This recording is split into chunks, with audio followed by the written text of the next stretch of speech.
মনোনয়ন দেওয়া হয়েছে প্রাথমিক মনোনয়ন। ইনশাআল্লাহ আপনাদের সামনে ভবিষ্যতে একটি বড় সুসংবাদ আসবে ইনশাআল্লাহ। এই বাংলাদেশের হাল ধরেছে। আমরা মনে করি এই জিয়া পরিবার না থাকলে বাংলাদেশ ভারতীয় আগ্রাসন থেকে কোনোদিন বাঁচতে পারত না।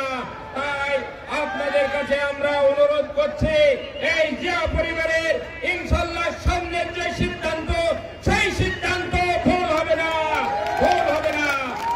এই আজকে যে মনোনয়ন দেওয়া হয়েছে প্রাথমিক মনোনয়ন, ইনশাআল্লাহ আপনাদের সামনে ভবিষ্যতে একটি বড় সুসংবাদ আসবে ইনশাআল্লাহ। সেই সুসংবাদের জন্য আপনাদেরকে ঐক্যবদ্ধ থাকতে হবে। আমরা জেলা বিএনপির সমস্ত নেতৃবৃন্দ আপনাদের সাথে আছে, আপনাদের পাশে থাকবো ইনশাআল্লাহ।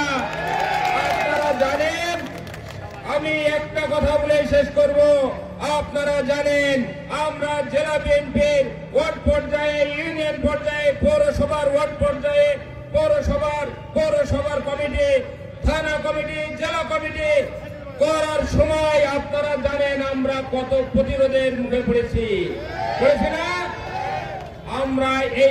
আমরা কিন্তু জেলা বিএনপির সমস্ত কার্যক্রম চালিয়ে আসছি।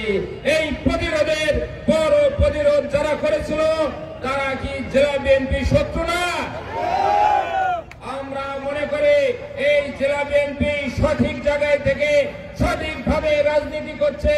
আমরা চাই এই জেলা বিএনপির নিয়ন্ত্রিত যে কাউকে মনোনয়ন দিয়ে মেহেরপুর সাধারণ যারা বিএনপি করে তাদের হাতকে শক্তিশালী করুক এবং জেলা বিএনপিকে শক্তিশালী হোক ইনশাআল্লাহ।